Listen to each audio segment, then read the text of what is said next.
The freeze of 2022 here in the Mid-South was devastating. We planted this rose bush about 4 years ago. Look what the freeze did to it, right?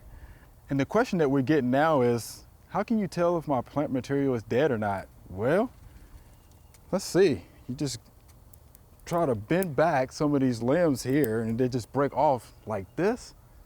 Chances are it's dead. And as you can see from this rope shrub here, it's pretty dead, right? But if you look at the bottom of it, you see that it's growing back from the rootstock.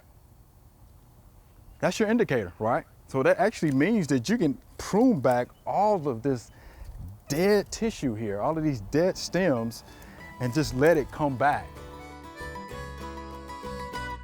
Wow, that was quick. If you want quick gardening tips, just subscribe below.